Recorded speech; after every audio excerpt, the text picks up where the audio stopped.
Assalamualaikum warahmatullahi wabarakatuh. Kegiatan pagi ini kita akan melaksanakan sosialisasi tentang posyandu remaja dan evaluasi KTR di SMPN 3 bersama Promkes.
Assalamualaikum warahmatullahi wabarakatuh. Selamat pagi anak-anak sekalian. Mudah-mudahan dalam keadaan sehat walafiat ya, dalam kondisi baik-baik saja. Maaf, minta banget kita waktu sebentar untuk sosialisasi tentang kegiatan posyandu remaja. Barangkali ada yang pernah mendengar apa itu posyandu? Pernah dengar? Apa? Ada yang lain nggak? Pernah ke posyandu nggak? Pernah ya, balita ya. Nah, ini kegiatannya hampir mirip dengan posyandu yang dilaksanakan balita. Cuman usianya berganti, jadi dari usia remaja.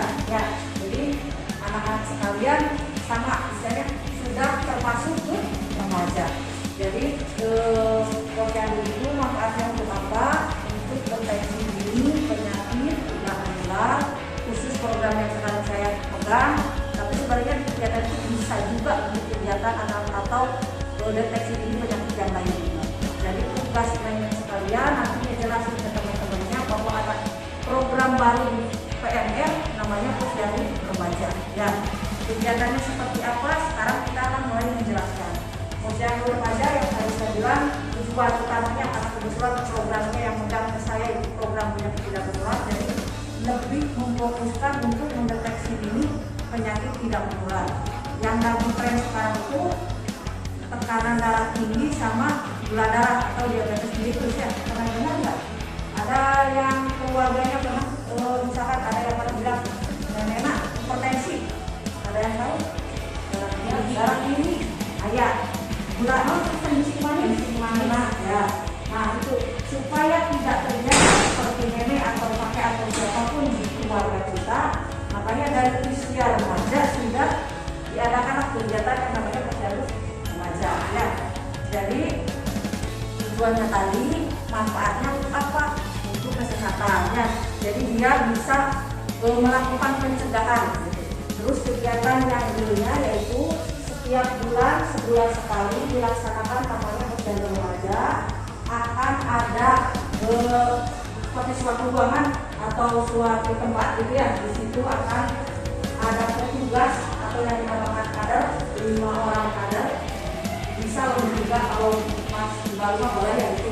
Kenapa sekarang lebih banyak karena yang dibutuhkan hanya 5, barangkali yang satu tidak bisa digantikan sama yang lain. Atau untuk posisi di meja kerja membutuhkan tenaga 2 sampai 3 orang. Ya. Karena prosesnya seperti apa?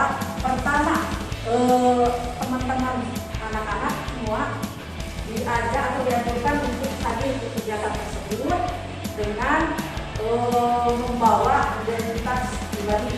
Karena usia anak semuanya mungkin belum punya KTP ya, jadi dianjurkan untuk membawa fotokopi kartu keluarga. Nanti ditunjukkan suatu ruangan, nanti akan dikasih dulu penyuluhan sama petugas kesehatan. Nah di ruangan tersebut sudah tersedia 5 meja. 5 meja yang akan diisi sama anak-anak sekarang ya, yang lebih gratis. Nanti akan ada yang di meja 1 yang namanya pendaftaran. Di pendaftaran itu yang di meja 1 akan menulis identitas si peserta yang mau mengikuti kegiatan tersebut ya. Jadi peserta kan membawa kartu apa, disimpan di situ, nanti ada KMS-nya, ditulis di KMS itu nama, semua. Nah kalau ada apa-apa semua gitu ya. Setelah dari meja 1 sudah terisi KMS-nya dengan identitas pribadi, lanjut ke meja 2. Di meja 1 jangan lupa disuruh tanda tangan sendiri ya. Nanti lanjut ke meja 2. Di meja 2 bagian wawancara. Di situ petugas atau kader yang duduk di situ itu melakukan wawancara, menanyakan riwayat penyakit keluarga, riwayat penyakit sendiri, dan pola kebiasaan sehari-hari. Ya. Kenapa ditanyakan itu? Karena penyakit tidak menular biasanya diturunkan, atau karena kehidupannya sama-sama biasanya sama ada yang menderita seperti itu. Makanya akan ditanyakan kakeknya, neneknya, siapanya yang punya penyakit. Nanti penyakit itu ada hipertensi, diabetes, jantung, stroke, dan lain sebagainya. Termasuk yang diderita sama anak-anak semua. Ya barangkali ada yang dikasih kayak ini dari rumah atau asma, gitu ya. Jadi itu juga termasuk penyakit tidak menular. Bisa istilahnya kalau tahu sekarang tuh aku nggak ada lagi untuk boleh ditanyakan di situ ya. Sambil ditanyakan juga perilaku sehari-hari. Udah pada mengenal rokok? Ada yang pernah merokok? Udah tahu apa itu rokok? Tahu ya? Pengen coba-coba ya? Nah, di meja 2 itu ditanyakan juga apakah suka merokok, apakah makan buah dan sayurnya lebih dari 5 kali, apakah suka melakukan aktivitas fisik, apakah pernah minum minuman beralkohol. Kenapa 4 hal ini ditanyakan? Karena ini bisa mempengaruhi atau bisa menjadi faktor tertentu penyakit tidak menular. Ya, jadi di meja 2 itu tugasnya berkomunikasi dengan peserta untuk menanyakan tentang riwayat penyakit sendiri, keluarga, sama pola kebiasaan sehari-hari. Setelah dari meja 2 lanjut ke meja 3. Di meja 3 pemeriksaan fisik. Ya, di situ akan diperiksa berat badan, tinggi badan, lingkar perut, sama tekanan darah. Ya, ini dilaksanakan sama anak-anak semua. Ya, jadi nanti di situ ada yang bagian meriksa ini. Gitu. Terus setelah dari meja 3 dilanjut ke meja 4 untuk pemeriksaan laboratorium sederhana, atau kebetulan lagi ada screening atau deteksi dini kesehatan juga ada. Ya, jadi setiap bulannya kita akan melaksanakan untuk khusus meja 4 itu akan berubah kehidupan. Jadi di meja 4 sementara ini akan dipegang sama petugas kesehatan. Itu tidak saya, siapapun itu nanti akan berada di meja 4. Karena untuk pemeriksaan laboratorium sama screening atau deteksi dini kesehatan juga. Ya, itu untuk di meja 4. Di meja 5 kembali lagi sama kader atau sama anak-anaknya. Di situ yang duduk di situ harus bisa menjelaskan hasil dari pemeriksaan dari awal sampai meja 4. Minimalnya tahu pas waktu di tinggi badan sama berat badan proporsional tidak, lingkar perutnya normal tidak, tensinya berapa. Iya, jadi penjelasan itu pas ketahuan misalkan di KMS-nya kan nanti ada logo-logo merah, ini merah, ini merah, ini hijau. Nah kalau logonya merah, tidak usah terlalu panjang menjelaskan, bisa dianjurkan untuk berobat ke puskesmas atau yang lebih dekat dulu ke situ. Ya, kalau semua hasilnya merah. Tapi kalau hasilnya kuning, bisa kita anjurkan, misalkan cari mana posisi yang kuningnya, gimana ya. Misalkan terlalu buruk, berarti coba diatur perawatannya atau coba aktivitasnya lebih ada lagi di hijau. Kalau hijau berarti tinggal kasih jempol, bagus, dilanjutkan ya. Berarti kondisi badannya bagus, pola makannya bagus, istirahatnya cukup, berarti tinggal dijaga kesehatannya. Setelah selesai dari meja 5, peserta boleh pulang. Aku cukup. Ada yang dari meja 5 mungkin akan catatan buat pelaporan ke istilah seperti gitu ya, kegiatan yang akan insya Allah mudah-mudahan waktunya pas saya bisa kesini lagi. Kalau tidak saya mendelegasikan teman, nanti kita bisa melaksanakan kegiatan sesuai dengan yang dilakukan hari ini. Nah, untuk hari ini ada yang mau ditanyakan dulu? Biar tidak bingung, sama tuh. Yang ketiga, yang nawar tujuan masuk PNR apa? Yang awal itu deh, apakah dengan teman, apakah kumaha? Kumaha dari kabupaten PNR? Ada yang bisa jawab? Gimana?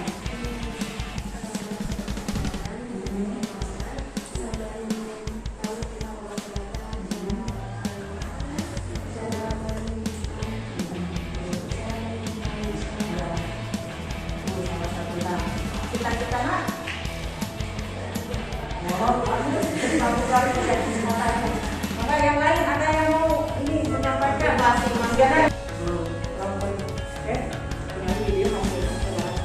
Ayo langsung. Ini kan di video, lihatnya di video. Nah biasanya sok bingung gitu ya. Ditanya seberapa? Itu jelas ayat garis merah di situ pentingnya kapal pesawat. Terus ini semua harus bisa karena setiap bulan petugasnya kalau bisa rotasi yang tadinya banyak pendaftaran jadi ini jadi semuanya harus bisa. Jadi buat ingat perlu di periksanya di bawah gitu. Kamar periksaan 100 kilo nya gitu sudah jelas. Kalau posisinya harus yang sini ya. Nah di parasnya yang ambilnya mulai semua ya. Nah biasa sekali. Di bawah udah ini ada dari parisan aku udah pakai mineral udah bisa kemudian bang mana tidak dari posisi udah di bawah itu pembentukan yang kata ilmu digital jadi bisa dilakukan atau dilaksanakan oleh siapa saja. Apalagi udah pernah pakainya jadi hafal ya. Jadi paling cara menurut kegiatan hari ini seperti tadi ya kalau alatnya sudah bisa. Semua hampir semua Sudah pernah pegang, sudah pernah. Ini 125/75. Yang ini detak jantung ya 103. Kumaha ieu cara mana? Stop. Buka.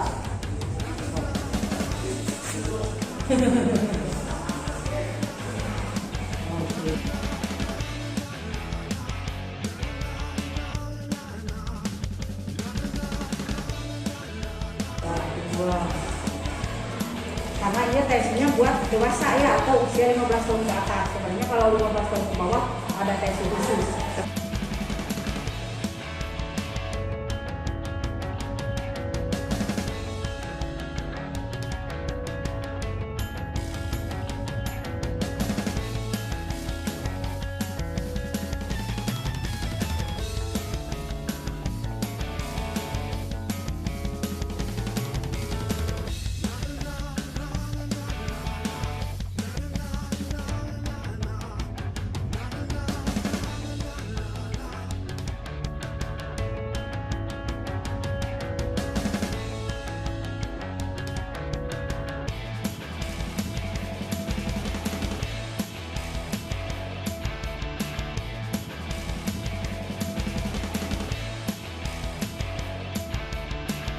SMP Negeri 3 Maja siap mendukung posyandu